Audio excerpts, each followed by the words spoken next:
세월호가 참사난 지 약 3년 만에 목포 신항으로 돌아왔습니다. 해수부는 다음 달 세월호가 무트로 올라오면 미수습자 수습과 진상 규명에 나설 예정입니다.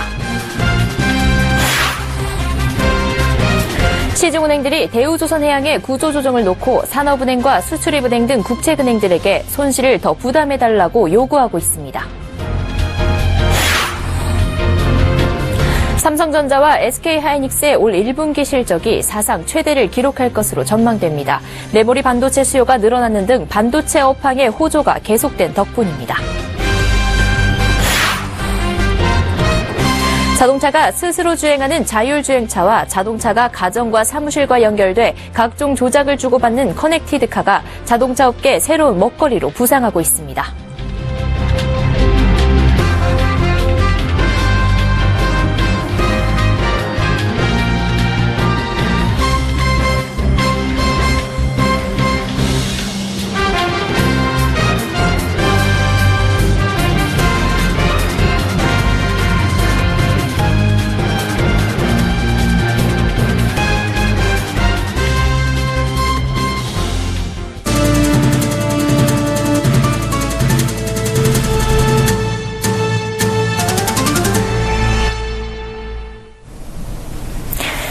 시청자 여러분 안녕하십니까? 센 경제 현장 양한나입니다. 세월호가 어둡고 긴 항해를 마치고 오늘 오후 1시경 목포 신항에 무사히 도착했습니다. 지난 2014년 4월 16일 세월호 참사가 일어난 지 약 3년 만입니다. 맑은 날씨와 잔잔한 파도 덕에 세월호의 이동과 접안은 예상보다 빠르게 진행됐지만 선체의 훼손을 최소화하면서 부두에 완전히 거치하는 데에는 4, 5일 정도 소요될 것으로 보입니다. 김성훈 기자가 목포 신항에 다녀왔습니다. 105km의 바닷길을 달려온 세월호는 2014년 4월 16일 인천항을 떠난 지 1081일 만에 부두에 접안하게 되었습니다. 오늘 오후 1시 30분경 세월호가 목포 신항의 접안을 완료하면서 1080일간의 긴 수항여행을 마쳤습니다. 세월호는 오늘 오전 7시경 진도 동거차도 해상에서 반잠 수식 선박 화이트 말리노에 선적돼 해경경비함정 5척과 인양작업자들을 태운 바지선, 미수습자 가족을 태운 소형 선박과 함께 목포 신항으로 출발했습니다. 이후 오전 9시 25분경 가사도 해역에서 항로를 인도해줄 도선사 2명을 태우고 시속 약 13에서 18km로 항해해 출발 약 6시간 만에 목포 신항에 도착했습니다. 해양수산부는 애초 세월호 이동에 약 8시간이 소요될 것으로 판단해 도착 예정 시간을 2시 30분경으로 발표했지만 양호한 기상 상황 덕분에 예상보다 1시간 30분 빠른 오후 1시경 목포 신항에 도착했습니다. 해수부는 세월호를 다음 달 6일쯤 무트에 올릴 수 있다고 발표했습니다. 세월호를 무트에 올리려면 반잠 수식 선박과 부두 바닥과의 높낮이를 맞춘 뒤 이동 장비인 모듈 트랜스포터를 세월호 밑으로 넣고 선체를 들어 올려 육지로 이동시켜야 하는데 이 과정에 4에서 5일이 소요됩니다.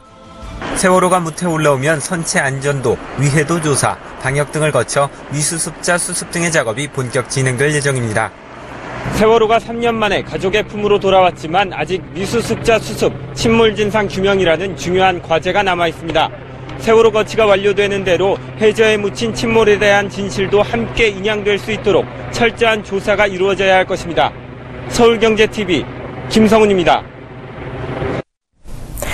대우조선해양 구조조정 과정에서 손실 분담을 요청받은 시중은행들이 산업은행과 수출입은행 등 국책은행들이 손실을 더 부담해야 된다며 책임론을 강조하고 있습니다. 애초 산업은행은 시중은행들로부터 이번 주까지 대우조선 채무 재조정에 동의한다는 확약서를 받을 계획이었는데 시중은행들의 검토 기간이 길어지면서 제출 기한을 다음 주까지로 미루기로 했습니다. 정한희 기자가 전합니다. 대우조선을 살리기 위한 채무 재조정을 두고 시중은행들이 국책은행의 책임론을 강조하면서 팽팽한 긴장감이 감돌고 있습니다. 시중은행들은 대우조선 회색을 위한 출자 전환과 채권 만기 연장 등 채무 조정안의 큰 틀에서는 동의하지만 국책은행인 산업은행과 수출입은행이 손실을 더 분담해 줄 것을 요구하고 있습니다. 구체적으로 사는의 추가 감자와 대우조선 임금 반납 등 더 강도 높은 자구 계획, 수출입은행의 영구채 발행금리 인하 등입니다. 출자 전환 주식의 전환가액이 높게 산정됐다며 이를 낮춰줄 것도 요구했습니다. 국책은행 관계자는 채권은행들의 이 같은 요구에 대해 금융위원회와 종합적으로 논의하고 있다고 전했습니다. 다만 사내 측은 이미 수조 원의 신규 자금 투입을 결정한 상황에서 추가 감자는 무리라는 입장입니다. 수은은 시중은행의 영구채 발행금리 인하 요구에 대해 금융위와 협의 중입니다. 시중은행들은 수은만 영구채 발행금리를 3%로 하는 것은 형평성에 어긋난다며 동일하게 1%로 낮춰줄 것을 요구하고 있습니다. 애초 대우조선 대주주이자 주채권은행인 산은은 시중은행을 대상으로 채무 재조정에 동의한다는 확약서를 이번 주까지 받을 방침이었는데 시간을 다음 주까지 미루기로 했습니다. 산은의 대우조선 실사보고서 제출이 늦어진 데다가 은행마다 채무 조정에 대한 내부 의견 수렴 절차가 길어지고 있기 때문입니다.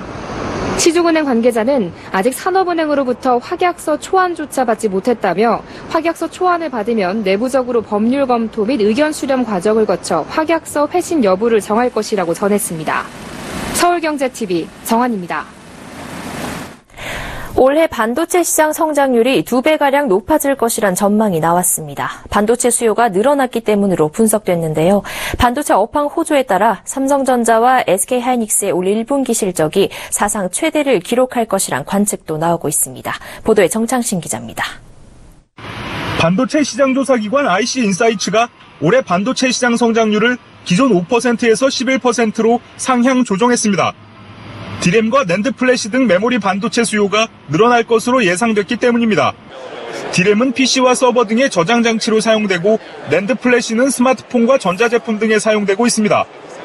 낸드 플래시는 저장 단위인 셀을 수직으로 배열하는 구조이기 때문에 소형화, 대용량화가 가능한 메모리입니다. 이에 비해 디램은 낸드 플래시보다 정보 처리 속도가 1만 배 빨라 대용량의 데이터를 소화하는 데 적합합니다. 빅데이터와 스마트홈, 인공지능 등의 서비스가 활성화되면서 서버 업체들의 디램 수요가 늘어나고 있는 것으로 분석됩니다. 여기에 스마트폰으로 고해상도 사진 촬영과 청 등의 사용이 일성화되면서 스마트폰에 사용되는 낸드 플래시 수요도 증가하고 있는 겁니다. 실제로 글로벌 시장 조사 업체인 IHS 마켓 조사에 따르면 디램과 낸드 플래시를 더한 세계 메모리 반도체 시장 규모는 지난해 704억 4,700만 달러에서 매년 성장해 2020년에는 795억 5,400만 달러로 커질 것으로 내다봤습니다. 이처럼 메모리 반도체 시장이 성장하면서 다음 달 올 1분기 실적 발표를 앞둔 삼성전자와 SK하이닉스의 호실적도 예상되고 있습니다. 삼성전자는 지난 2013년 3분기에 영업이익 10조 1,600억 원을 기록해 사상 최대 실적을 낸 바 있습니다.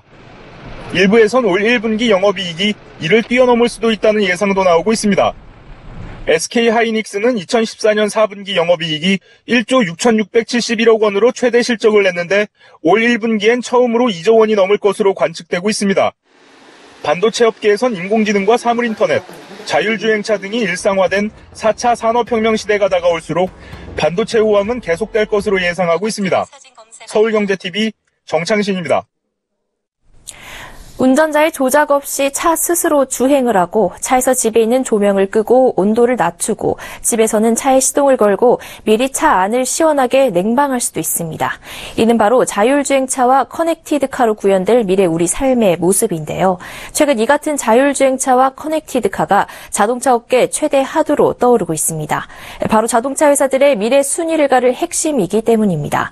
이에 미래 자동차 시장 먹거리를 선점하기 위한 업체들의 경쟁이 뜨겁습니다. 김혜영 기자입니다.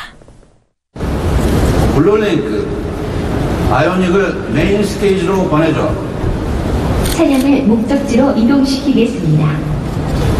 아이오닉 자율주행차가 주행을 시작합니다.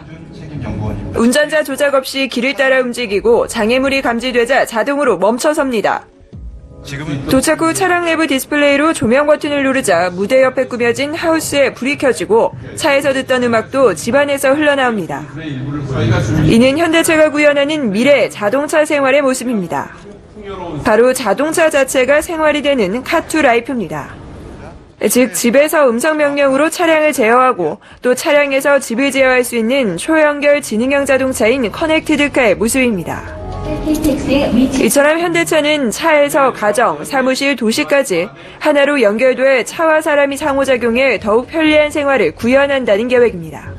음성인식 기기를 통해 차량의 시동과 공조 등을 제어하는 홈투카 서비스를 2018년을 시작으로 향후 자율주행 기술과 연계해 나갈 예정이며 역방향의 서비스인 car2홈 서비스는 2019년에 제공할 수 있도록 준비하고 있습니다. 네이버도 가세했습니다. 국내 IT 기업 최초로 국토부의 허가를 받고 실제 도로에서 자율주행차를 실험 주행하고 있습니다. 특히 레이더나 라이다와 같은 고가 센서가 아닌 딥러닝을 기반으로 도로에서 볼 수 있는 사물을 종류별로 분류하고 위치를 추정해내는 이미지 인식 고도화 기술에 주력하고 있습니다. 수입차에서는 벤츠가 대표적입니다. 벤츠는 KT와 협력해 LTE 기반의 프리미엄 커넥티드카 서비스 메르세데스 미커넥트를 개발하고 있습니다. 이처럼 미래 자동차 시장의 먹거리로 꼽히는 자율주행차와 커넥티드카 시장을 선점하기 위한 업체들의 경쟁이 거세지면서 먼 미래로만 느껴졌던 자동차 생활이 코앞에 다가왔음을 실감케 합니다. 서울경제TV 김혜영입니다.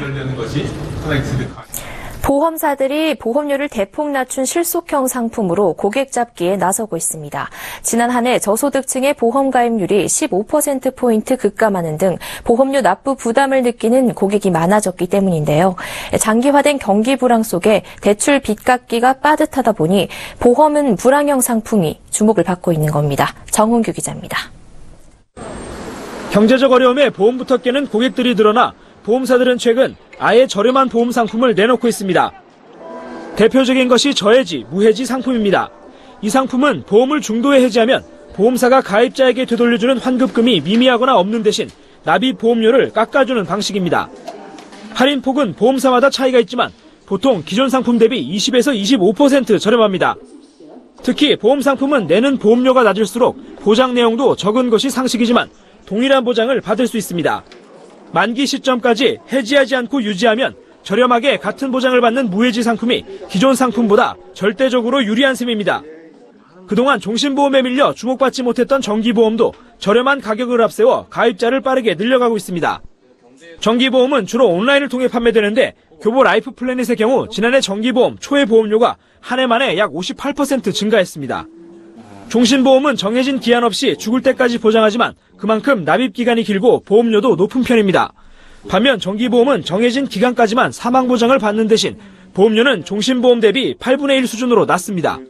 예를 들어 40세 남성이 60세 만기 1억 원 사망보장에 종신보험에 가입하면 월 보험료는 19만 원 수준인데 같은 1억 원 보장의 정기보험은 월 2만 원대입니다. 보험 전문가들은 기대 수명이 늘어난 상황에서 상속이 목적이 아니라면 종신보험보다 정기보험이 더 합리적이라고 조언합니다. 자녀들이 성장하기 전 가장이 갑작스럽게 사망했을 때를 대비한 유가족 생계 대비는 정기보험으로 충분히 가능하다는 설명입니다. 서울경제TV 정원규입니다. 박근혜 전 대통령의 뇌물수수 의혹 등을 수사 중인 검찰 특별수사본부가 롯데그룹의 박 전 대통령 뇌물 공여 의혹과 관련해 신동빈 롯데 회장을 소환해 조사할 수 있다는 원론적 입장을 밝혔습니다. 검찰 관계자는 오늘 오후 기자들과 만나 아직은 특별히 소환 계획이 정해진 것은 없지만 필요하면 조사할 예정이라고 밝혔습니다. 대기업 수사와 아울러 직권남용과 직무유기 의혹을 받는 우 전 수석 관련 수사도 본격화할 전망입니다.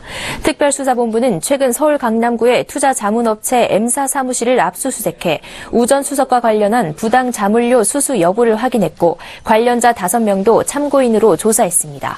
대선 공식 선거운동이 다음 달 17일 시작함에 따라 선거에 미치는 영향이나 정치적 논란 등을 최소화하기 위해 검찰이 남은 수사를 최대한 신속하게 진행할 것이란 관측이 나옵니다.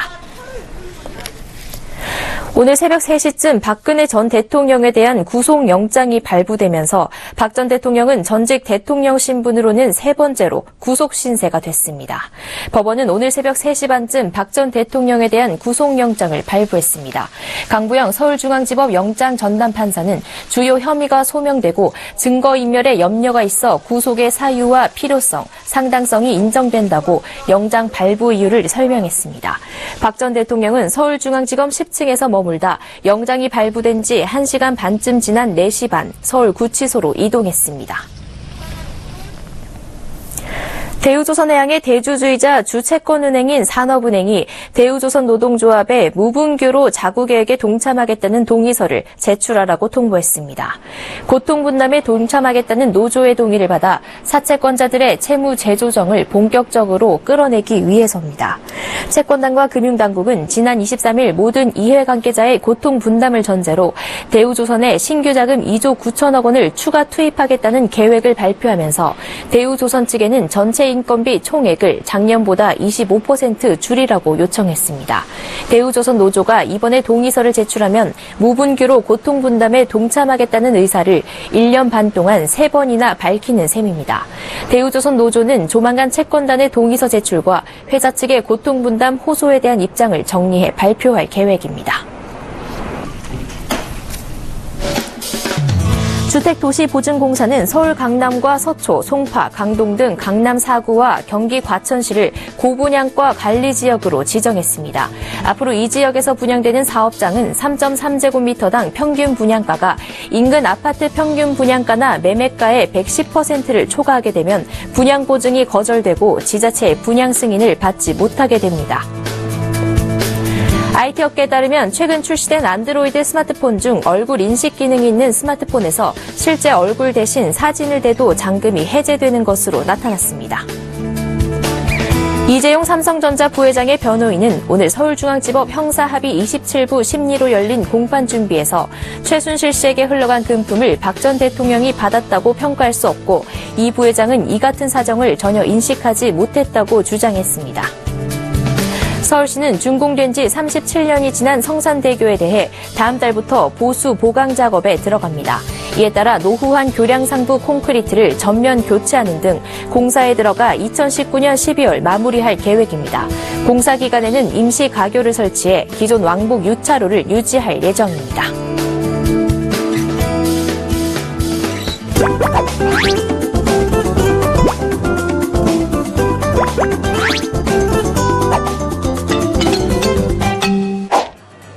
오늘부터 한국 프로야구 2017 KBO 리그가 개막합니다. 전 국민의 스포츠라고 해도 과언이 아닌 프로야구는 작년에 국내 프로스포츠 사상 최초로 800만 관중 시대를 열었는데요. 직접 야구장을 찾아 자신이 좋아하는 팀을 응원하는 것은 프로야구를 가장 재미있게 즐기는 방법이지만 여건이 안 되는 사람도 많습니다. 최근에는 더욱 발전된 각종 IT 기술들이 야구와 결합되면서 야구장에 가지 않아도 야구를 스마트하게 즐길 수 있는 방법이 많습니다. 오늘 샌드라이프에서는 야구를 IT하게 즐기는 방법을 소개해드립니다.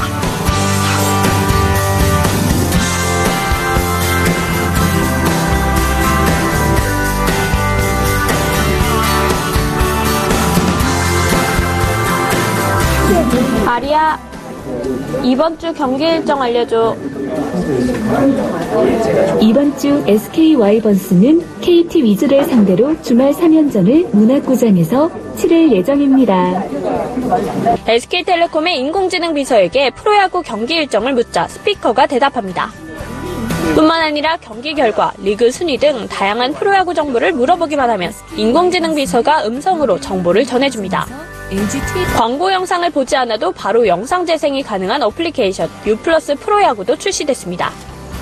현재 시청 본연의 기능에 충실하기 위해서 기능을 제공하고 있습니다만 추가로 재미있는 컨텐츠라든지 경기 영상을 다각도로 돌려볼 수 있는 그런 컨텐츠도 추가로 준비할 예정이며 항상 고객들이 쉽고 편하게 볼 수 있도록 개선해 나가겠습니다.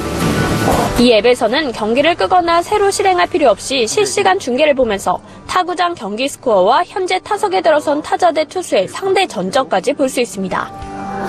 5경기를 동시에 시청할 수 있다는 것도 특징입니다. 2경기부터 최대 5경기까지 보고 싶은 경기들을 한 화면에서 확인할 수 있어서 타구장 경기 진행 과정을 보는 데 불편함이 없습니다. 또 방금 던진 공보기 기능을 활용하면 투수가 던진 공이 어떤 구질이었는지 애니메이션으로 확인할 수 있습니다. 여기에 득점 순간 등 다시 보고 싶은 하이라이트 장면이 있으면 그 장면을 찾기 위해 노력할 필요 없이 콕 집어 다시 볼 수 있습니다. 또 야구 전문가 허구현 위원이 한 주간의 경기를 전망하는 등의 다양한 관전평도 제공됩니다. 비더 레전드에 참가해서 경기 전에 승부를 예측해보는 것은 야구 관전의 또 다른 재미를 선사합니다. KBO 경기가 있는 날 한 명의 선수를 선택해서 그 선수가 해당 경기에서 안타를 기록할 경우 1콤보를 얻는 것이 기본 규칙입니다. 이를 50경기 연속으로 성공해서 50콤보를 달성하면 최대 1억 원의 상금까지 탈 수 있습니다. KBO 경기 데이터를 바탕으로 선수의 성적을 예측하고 경기를 보면 선수와 팀을 응원하는 마음이 배가 되면서 쫄깃쫄깃한 긴장감을 느끼며 야구를 관람할 수 있습니다. 2017년 프로야구 개막을 앞두고 야구 게임 시장도 야구 팬들의 마음을 사로잡기 위한 출사표를 던지고 있습니다.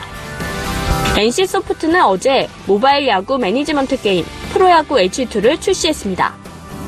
프로야구 H2는 이용자가 KBO 구단주 겸 감독이 돼서 야구단을 운영하는 모바일 게임입니다. 특히 승부 예측이라는 콘텐츠가 특별한데요. 이용자들은 실제로 감독이 된 것처럼 데이터를 분석해서 경기 결과와 선수 성적 등을 예측하고 적중할 경우 다양한 보상을 받을 수 있습니다. 컴투스는 기존의 모바일 야구 게임을 2017 프로야구 시즌을 맞아 업그레이드했습니다.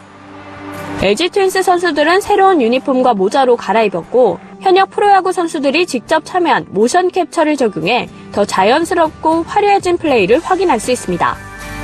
이승엽 선수 특유의 뒤로 젖히는 타격 준비폼 등 선수들 특유의 동작을 담아 더 생생하게 게임을 즐길 수 있고 특히 매주 선수의 성적을 게임에도 반영해서 실제 현실 속 선수들의 컨디션과 능력치 그대로 게임을 할 수 있습니다. 야구에 IT 기술이 융합하면서 야구를 보는 재미가 배가 됐는데요. 오늘 소개해드린 IT하게 야구 보는 방법을 통해서 이번 주 개막하는 프로야구를 좀 더 스마트하게 보면 어떨까요? 서울경제TV 이보경입니다.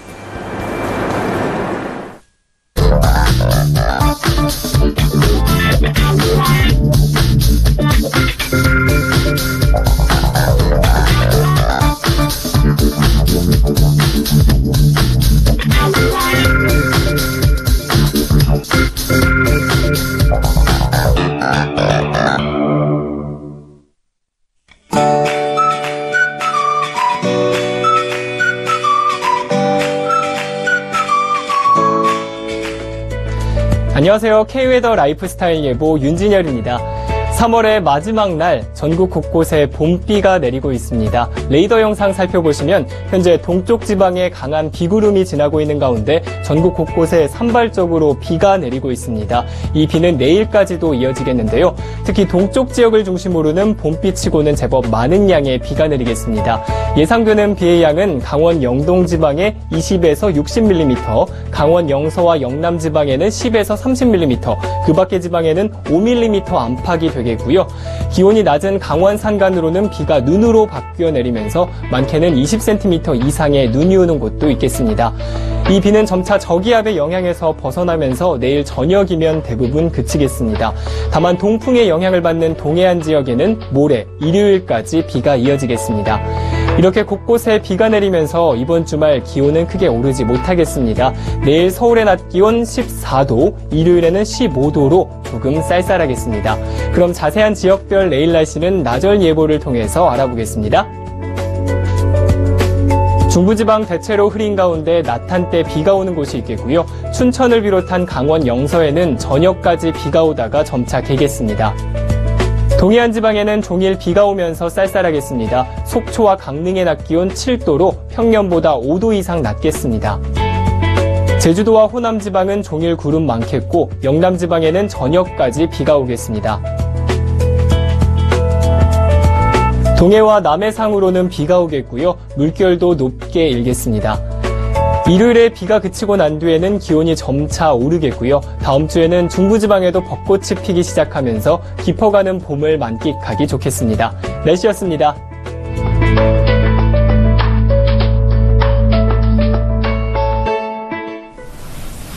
센 경제 현장 여기까지입니다. 시청해주신 여러분 고맙습니다.